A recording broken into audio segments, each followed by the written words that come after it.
Okay sir. Friends అందరికీ నమస్కారం.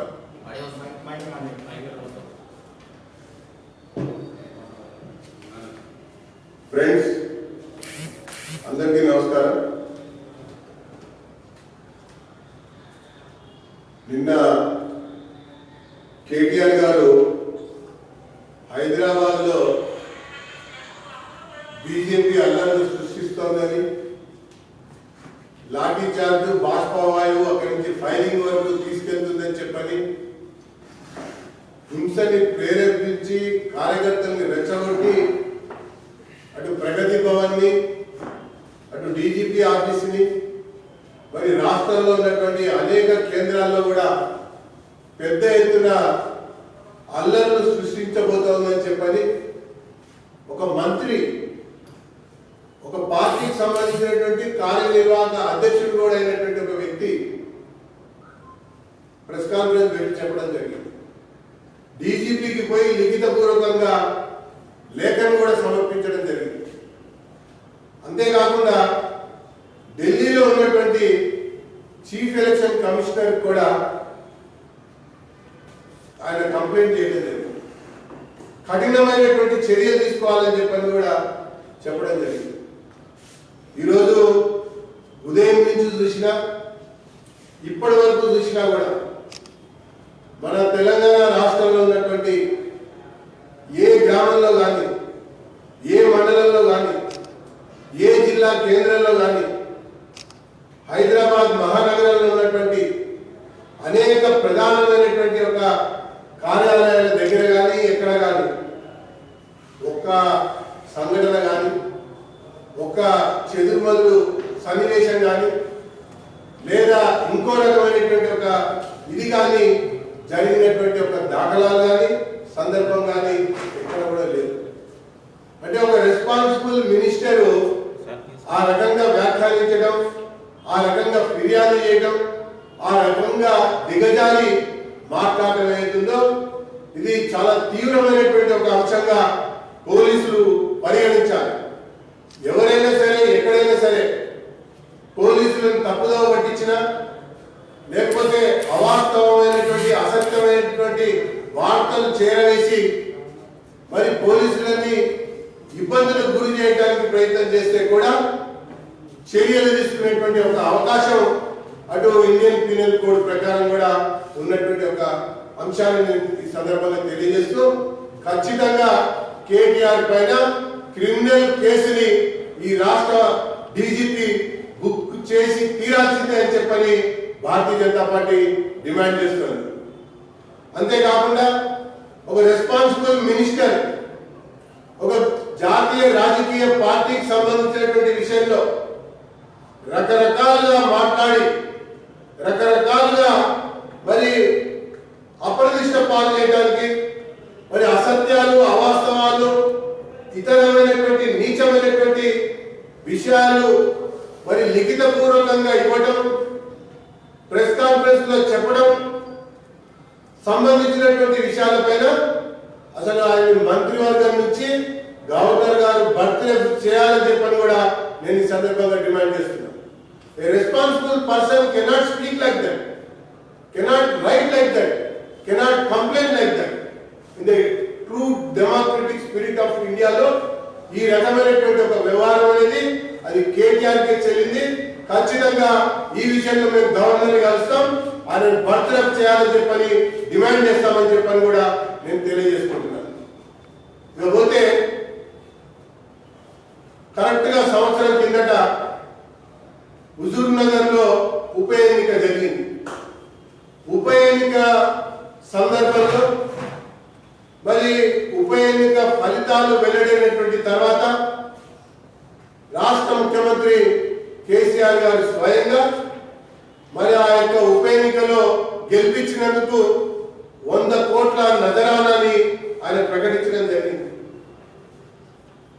హుజూర్ నగర్ మున్సిపాలిటీకి 25 కోట్లు, అదే రకంగా నేరేడుచెర్ల మున్సిపాలిటీకి 15 కోట్లు, అక్కడ ఒక పాలిటెక్నిక్ వస్తుందని, బంజారా భవన్ వస్తుందని, ప్రతి గ్రామ పంచాయతీకి 20 లక్షల రూపాయలు నిధులు వస్తాయని చెప్పని వాళ్ళకి ప్రకటన చేయటం, మరి 15-20 రోజుల్లోనే నేను వచ్చి ఇవన్నీ కూడా ఇస్తాను అని చెప్పని కూడా పేర్కొనడం జరిగింది.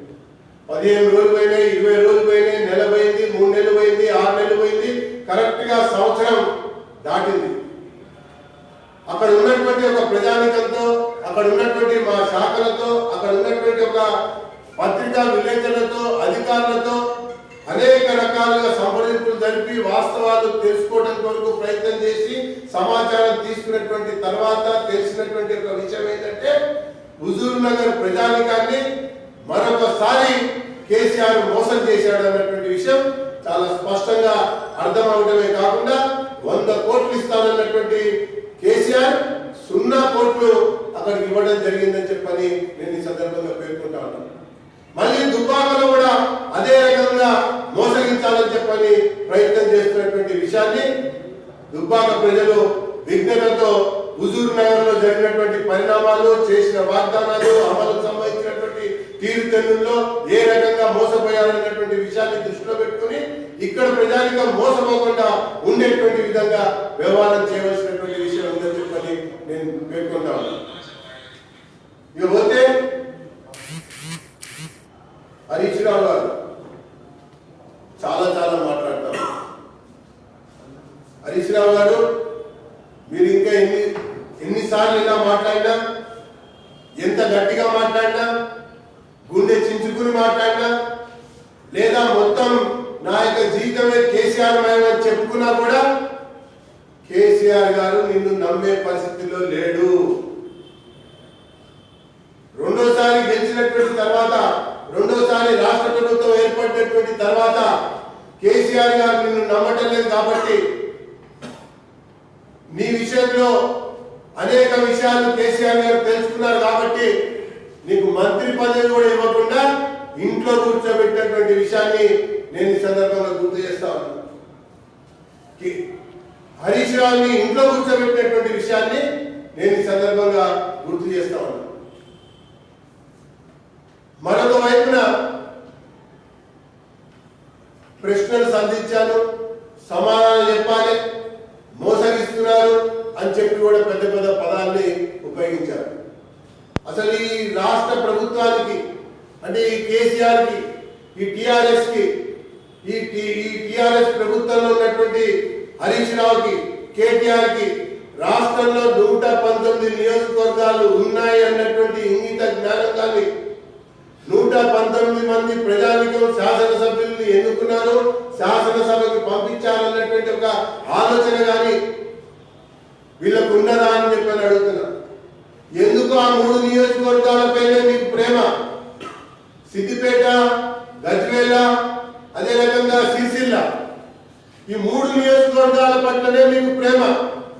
మిగతా 116 నియోజకవర్గాల పట్ల మీ సమితి ప్రేమ చాలా స్పష్టంగా కనబడుతున్నటువంటి విషయం విద్యలో, వైద్యంలో, అభివృద్ధిలో, ఆచరణలో, పాలనలో, పరిపాలనలో ప్రతి నిత్యం కనబడుతున్నటువంటి ఒక విషయం అని చెప్పని నేను మనం చేసుకుంటాను. ఇప్పుడట కొత్తగాట దుబ్బాకని దత్తత తీసుకుంటాడట. మరి రామలింగారెడ్డి గారిని గెలిపించారు కదా, అంతకుముందు కూడా గెలిపించారు కదా, మరి ఎందుకు దత్తత తీసుకోలే? ఎందుకు అభివృద్ధి చేయలే? ఎందుకు సిద్దిపేట లాగా చూడలే? ఎందుకు సిరిసిల్ల లాగా చూడలే? మనకి కనబడుతున్నది ఏంటంటే ఈ ప్రభుత్వానికి ఆ 3 నియోజకవర్గాలు మాత్రమే, మిగతా నియోజకవర్గాల పట్ల వీళ్ళది సవతి తల్లి ప్రేమ. కానీ కేంద్ర ప్రభుత్వానికి ఆ రకంగా లేదు. కేంద్ర ప్రభుత్వం ఈ భారతదేశంలో ఉన్నటువంటి అన్ని రాష్ట్రాల పట్ల సమగ్రాభివృద్ధి కొరకు కృషి చేస్తున్నటువంటి ఒక పార్టీ. అది టిఆర్ఎస్ పాలన, లేదా మరి ఇంకో రకమైనటువంటి ఏడీఎంకే పాలన, లేదా బిజు జనతా దళ పాలన, లేదా శివసేన కాంగ్రెస్ పాలన, లేదా కాంగ్రెస్ పాలన, లేదా తృణమూల్ కాంగ్రెస్ అన్నటువంటి ఒక రీతిలో ఆలోచించినటువంటి సందర్భం కానీ, నేపథ్యం కానీ, నిధుల విడుదల చేసేటువంటి విషయంలో, ఆచరణలో కానీ ఎక్కడ కూడా లేనటువంటి ఒక పరిస్థితి. ఈ భారతదేశం అంతా కూడా మనది, మనం అభివృద్ధి చేసుకోవాలనేటువంటి రీతిలో మాట్లాడినటువంటి ఒక మాటలు. అందుకనే గ్రామ పంచాయతీలకు కూడా నేరుగా నిధులు ఇస్తున్నటువంటి ఏకైక ప్రభుత్వం ఈ స్వాతంత్ర భారతావనిలో ఏదైనా ప్రభుత్వం ఉంది అంటే ప్రతి ఒక్క ఫైనాన్స్ కమిషన్ ద్వారా ప్రతి ఆర్థిక సంవత్సరంలో కూడా నిధులు ఇస్తున్నటువంటి ప్రభుత్వం అది నరేంద్ర మోడీ గారి ప్రభుత్వం అని చెప్పని నేను మనం చేసుకుంటున్నాను. అసలు రాష్ట్ర ప్రభుత్వం నుంచి గ్రామ పంచాయతీలకి నిధులు ఇచ్చి ఎన్ని సంవత్సరాలైందో మరి రాష్ట్ర పంచాయతీరాజ్ శాఖ మంత్రిని అడిగినా పంచాయతీరాజ్ శాఖ మరి ప్రిన్సిపల్ సెక్రటరీ చీఫ్ సెక్రటరీని అడిగితే మనకు అర్థమవుతుంది. సర్పంచ్ని అడిగితే ఇంకా బాగా అర్థమవుతుంది. ఆ ఊరిలో ఉన్నటువంటి సర్పంచ్కి వెళ్ళి నీ భవనానికి ఇచ్చిన నిధులు ఎవరు అంటే చెప్తారు వాళ్ళే. నీ వాటర్ ట్యాంక్ ఇచ్చినటువంటి నిధులు ఎవరు అంటే వాళ్ళే చెప్తారు. పాఠశాలకు ఇచ్చినటువంటి నిధులు ఎవరు అంటే వాళ్ళే చెప్తారు. నీ ఊర్లో పడ్డటువంటి రోడ్డు ఎవరిది అంటే వాళ్ళే చెప్తారు. పైగా వచ్చినటువంటి నిధుల్లో నుంచి కోత విధించి కరెంటు బిల్లు కట్టుకున్నటువంటి ఒక ప్రభుత్వం ఏది ఒత్తిడి చేసి కట్టించింది ఏది అంటే వాళ్ళే చెప్తారు. ఈరోజు సమితి తల్లి ప్రేమ చూపిస్తున్నది ఈ టిఆర్ఎస్ ప్రభుత్వం. వాళ్ళకు కనబడుతున్నది ఓన్లీ 3 నియోజకవర్గాలు మాత్రమే. మిగతా నియోజకవర్గాల పట్ల సమితి తల్లి ప్రేమ అన్నది ముమ్మాటికి నిజం అన్నటువంటి ఒక నగ్న సత్యం ఈరోజు ఎక్కడ చూసినా కూడా ప్రజలలో కనబడుతున్నటువంటి ఒక అంశం అని చెప్పని నేను మనం చేసుకుంటున్నాను. ఇకపోతే హరీష్ రావు సంబంధించినటువంటి విషయంలో దుబ్బాక ఎన్నిక తర్వాత ఖచ్చితంగా నేను మరీ చెప్తున్నా, హరీష్ రావు ఇంటికి సుజాతమ్మ వంటింటికి ఇదే మనకి కనబడబోయేటువంటి ఒక దృశ్యం అని చెప్పని నేను మనం చేసుకుంటున్నా. ఎన్ని రకాలుగా ధీంకరించినా కూడా, ఎన్ని రకాలుగా నువ్వు గుండె తీసి చూపించాలని చెప్పని ప్రయత్నం చేసినా కూడా కేసీఆర్ నిన్ను నమ్మే పరిస్థితిలో లేడు. నీకు గుణపాఠం దుబ్బాక తర్వాత జరగబోతుంది అనేటువంటి విషయం నేను ఈ సందర్భంగా మనం చేస్తున్నాను.